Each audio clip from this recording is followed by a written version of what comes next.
আজকে আমার মন মেজাজ কলে ভালো আছে কেনবেলা করছি আপনাদেরও দিল খুশ মন খুশ হয়ে যাবে। আপনারা জানেন আমি মেলা দিন থেকে করছিলাম, বারবার করছিলাম আগামী ইলেকশনে বিএনপি জিতার চান্স কম। যখন কইছি তখন সবাই ভাবিছে দাদাই মনে হয় মাল খেয়ে টাল হয়ে এসব বগিচ্ছে। যাই হোক, কিছুদিন পর সন্দেহ আপনারাও করা শুরু করলেন কিনা কন, সত্যি কিনা? হ্যাঁ, মানে 5ই আগস্ট 2024 সবাই ভাবিছিল বিএনপির ভূমিধ্বস বিজয় হবি। তারপর 14 মাস গেছে, এখন বিএনপি নিজেও মনে করে না ভূমিধ্বস বিজয় হবি, তাই না? এখন বিএনপি মনে করে মেজরিটি সিট পাবি। আর 2 মাস যাক, দেখবেন বিএনপি যে হারিচ্ছে চোখে চোখে দেখতে পারবেন, বিএনপিও বুঝবি। আর আমি আজকে অঙ্ক কইসা দেখে দিব, এখন তো বিএনপি পুরাই আওলায় গেছে। প্রফেসর ইউনূসের বক্তব্য শুনে আমাদের শিলং সালাউদ্দিন কয় প্রধান উপদেষ্টা জুলাই সনদ লঙ্ঘন করেছে, যেটা তিনি সাইন করেছেন সেটাই তিনি লঙ্ঘন করেছেন। আবার রাতে তারেক রহমান ধন্যবাদ দেয়। তাহলে কি জুলাই সনদ লঙ্ঘন করিয়েছে নাকি করে নাই হে বিএনপি? নাকি শিলং সালাউদ্দিন দলের কথা আর কয় না? এদিকে বিএনপির আরেক বুদ্ধিজীবী বিশিষ্ট মাদকাধিকার কর্মী ডাক্তার জাহিদ কইছে প্রফেসর ইউনূস নির্বাচন বানচালের অংশ হইলেন। তার মানে বিএনপি শুধু নিজেই আওলায় নাই, তার আশেপাশের লোকদের আওলায় দিছে। ডাক্তার জাহিদকে কইেন তাইলে তারেক রহমানকে নির্বাচন বানচালের ষড়যন্ত্র করার জন্য প্রফেসর ইউনূসকে ধন্যবাদ জানাইছে। এই যে এরা হুদাই চিল্লে গেছে নির্বাচন বানচালের ষড়যন্ত্রের কথা, এটা যে হুদাই চিল্লেছে বুঝতে পারছেন তো? আমার নাম কইছে আমি নাকি নির্বাচন বানচালের ষড়যন্ত্র করেছি। বিএনপির নেতা কর্মী সমর্থকদের দশা হইছে বানে ভাষা গুয়ের মতো। বানে ভাষা গু দেখছেন, হ্যাঁ, ডিরেকশন ছাড়া ভেসে বেড়ায়। তারপরে কোনো বাঁশ বা খুঁটা পেলে ওর গোড়া তাইসে জমা হয়। ইনকাই আর কি, কখনো জামাইকোটার বুদ্ধিজীবীর বাসের গায়ে, কখনো বিরানি আলমের বাসের গায়ে, কখনো মাদকাধিকার কর্মীর বাসের গায়ে, আবার কখনো আসিফ নজরুলের কুত্তার বাসের গায়ে। এটি এসে ছবি সরায় না, এই কৃতজ্ঞ কুত্তের কোনো সাউন্ড আছে নাই? হ্যাঁ, আচ্ছা খোঁজ লাগায় পাইলে দিয়েন, কিন্তু ধরেন কিছুদিন পর পর সে ঘেউ ঘেউ করে ওটা না দেন, না পাশে ছবি দেয় না তারপরে দেন। হ্যাঁ এইবার আছে। আচ্ছা, বানে ভাষা গুয়ের কথা করছিলাম তো না, তো বানে ভাষা গু কখনো ওয়াকারের পথ বালকের বাসের গায়ে জড়ো হয়, এইরকম আর কি। তো আওয়ামী লীগের আগুন সন্ত্রাস দেখেছেন না? কতগুলা বাসে গাড়িতে আগুন দিছে রাতে, বাসের ভিতরে ঘুমাইতেছিল এক বাস শ্রমিক, তারে সহ আগুন দিয়ে পুড়াইছে। কিরকম বিভৎস জিঘাংসা এদের! এই আগুন দেওয়ার পরিকল্পনা এই সুশান্ত নামের জাউরার। সে বলছে কিভাবে কোথাও পেট্রোল ঢেলা আগুন জ্বালাইতে হবে। হ্যাঁ, ওই লিখছে ভালোবাসা ঢালতে হবে আর কি, তারপরে আগুন জ্বালাইতে হবে। 300 জায়গায় করা যাবে, 300 জন করতে পারবে। প্রফেসর ইউনূসের সরকার তো অথর্ব, কিছু করতে পারবে না। কিন্তু যতগুলা আগুনের অ্যাটাক হয়েছে তার জন্য তো সুশান্তরে আসামি করে মামলা করা যায় নাকি বলেন? দ্রুত বিচার করে রায় তো দেওয়া যায় নাকি? সেটাও পারবে না।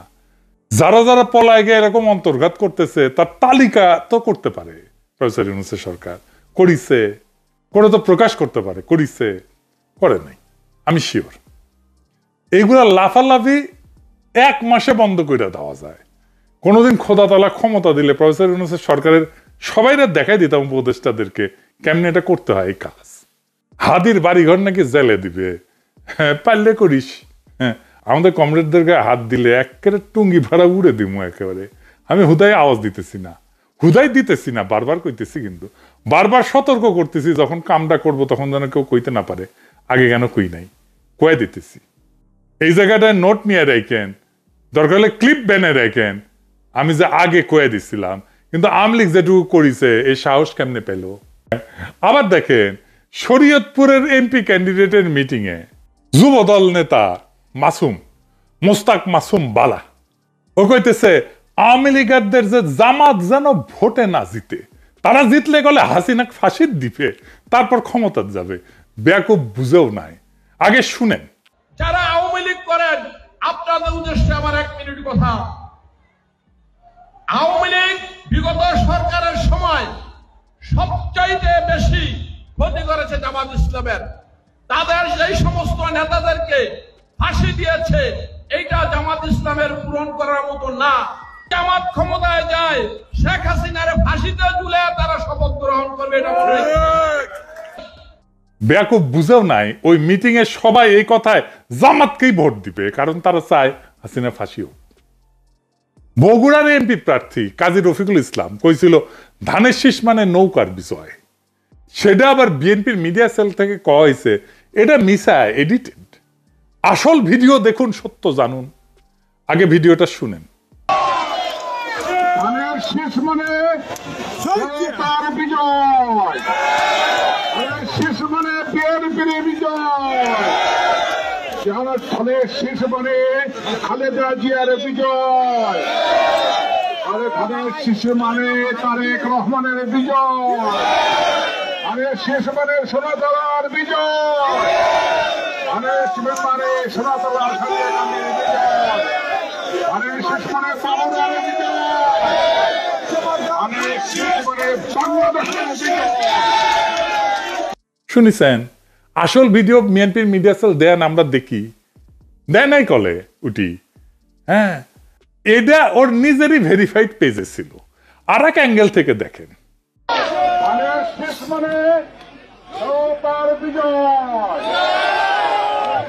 দেখিছেন মানে কেমন মিছা কথা কয় বিএনপির মিডিয়া সেল।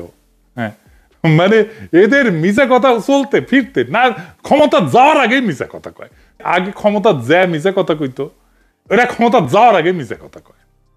আবার দেখেন আওয়ামী লীগ নেতাদের ছাড়া আনতে যায় বুঝবোধন নেতা কয় পুলিশকে শতপ্রণোদিত হয়ে রেজেকের মালিকের কর্তৃত্ব গ্রহণ করছে, কইছে যে রেজেক চলে গেছে নাকি। কতদিন এই কর্তৃত্ব জোরপূর্বক বহন করতে পারবে আপাতত তার কোন নিশ্চয়তা অবশ্য নাই। আবার দেখেন প্রকাশ্যে সরাসরি আওয়ামী লীগের পাশে থাকার ঘোষণা দিছে বিএনপির কেন্দ্রীয় নেতা এবং চাঁদপুর ৫ আসনের প্রার্থী মমিনুল হক। বাংলাদেশ আওয়ামী লীগ অনেক জনপ্রিয় রাজনৈতিক দল, তাদের ৫-১০টা খারাপ কর্মীর জন্য আজকে হাজীপুর শাহরাস্তিতে ২.৫ লক্ষ বাংলাদেশ আওয়ামী লীগের নেতা কর্মী তারা আজকে নিরাপত্তাহীনতা ভুগতেছে। সেই সমস্ত ভাইদেরকে আমরা অনুরোধ করব, যারা কোনো অন্যায় এবং অত্যাচারের সাথে জড়িত না, আমরা পরিচ্ছন্নভাবে আপনাদের পাশে আছি। দেখেছেন মামলা প্রত্যাহারের আবার অঙ্গীকার করেছে। তো বিএনপি তো আকাশে তুরিচ্ছিল, আকাশে তুরিচ্ছিল, এখন মাটিত নেমে আসছে আস্তে আস্তে আস্তে আস্তে। বিএনপির বিভিন্ন জায়গায় আপনারা জানেন যে তাদের প্রার্থীদের প্রাথমিক একটা বাছাই করা হয়েছে। সেই বাছাইয়ের পর থেকে এখন পর্যন্ত সারা দেশে তাদের বিভিন্ন জায়গায় বিক্ষোভ, এখনো বিক্ষোভ চলছে অনেক জায়গায়। যেদিন আওয়ামী লীগের কর্মসূচি ছিল লকডাউনের, সেই দিনও আমি দেখেছি যে বিভিন্ন জায়গাতে আপনার এই বিএনপির নিজেরা নিজেদের বিরুদ্ধে বিক্ষোভ করেছে, সড়ক অবরোধ করেছেন, তারপরে কুশপুত্তলিকা দাহ করেছেন, বাড়িতে হামলার ঘটনাও ঘটেছে, এরকম অনেক কিছু হচ্ছে। তো এগুলোর মাঝখানে যে ঘটনাগুলো আমি ব্যক্তিগতভাবে ধরেন আমার কাছে এখন পর্যন্ত ৩৫-৪০ জন আমাকে সরাসরি রিচ করতে পেরেছেন এবং তারা কিছু অভিযোগ করেছেন। যে অভিযোগগুলোকে যদি ক্যাটাগরিক্যালি আমি যদি সাইট করি, 3 বা 4টা পয়েন্ট কমন। 1 নাম্বার হচ্ছে চাঁদাবাজি করেছেন, 2 নাম্বার হচ্ছে দলের ক্রান্তিকালে তিনি কোনো অবদান রাখেন নাই, তখন আওয়ামী লীগের লোকজনের সাথে তিনি চলে তারপরে নিজের গদি বাঁচিয়েছেন। তারপরে 3 নাম্বার হচ্ছে তিনি টাকা পয়সা দিয়ে তারপরে মনোনয়ন নিয়েছেন। এই কথাগুলো কিন্তু আমি বলিনি। আমার কাছে আপনাদের এই মনোনয়ন বাছাইয়ের পর থেকে এ পর্যন্ত আমি যতটুকু চেক করেছি, আমার ইমেলে আমি আমার ফেসবুকে একটা পোস্ট করেছিলাম বিভিন্ন জায়গা থেকে ফোন আসার প্রেক্ষিতে যে আপনাদের এলাকায় যারা প্রার্থী হিসাবে বাছাই হয়েছে তাদের ব্যাপারে আমাকে তথ্য জানান। আমি সবগুলো ইমেল এখনো চেক করতে পারি নাই, অবশ্যই সবগুলো ইমেল চেক করব। বিশেষ করে গত ৫-৬ দিনের ইমেলগুলো সব দেখার চেষ্টা করেছি। আরও যেগুলো বাদ আছে সেগুলো আমি অবশ্যই দেখব। আপনারা কে কি পাঠিয়েছেন কোন প্রার্থীর ব্যাপারে, এগুলো থাকবে। এখন অনেকে আবার ইমেল করার সময় একটা জিনিস করেন যে ইলিয়াস ভাই আমি কিছু জিনিস পাঠাইতে চাই পাঠান, আমি কি আপনাকে এখানে পাঠাবো, ওইখানেই তো পাঠাবেন, আমার ইমেল আমার অ্যাক্সেস সেখানে, আপনার এটা নিয়ে চিন্তা করার কিছু নেই, আমার কাছ থেকে আপনার তথ্য কারোর কাছে যাবে না। তা আমি সেখানে অন্তত আমার নিজের দেখা 5-6 জনের, সবশেষ কিছুক্ষণ আগে ময়মনসিংহের একজনের, নেত্রকোনার একজনের উলঙ্গ ভিডিও। তো এই উলঙ্গ ভিডিও আসলে আমি আপনাদেরকে আগে বলেছি যে আওয়ামী লীগ এবং ইন্ডিয়ার সংশ্লিষ্টতা যদি না থাকে, আমি মুক্তিযুদ্ধ টুদ্ধ নিয়ে বেশি চেতনা মেতনা যেগুলো না দেখায়, এরা উলঙ্গ টুলঙ্গ হইলে আমার এগুলি নিয়ে আমি করি না। তো সেগুলোও দিয়েছে।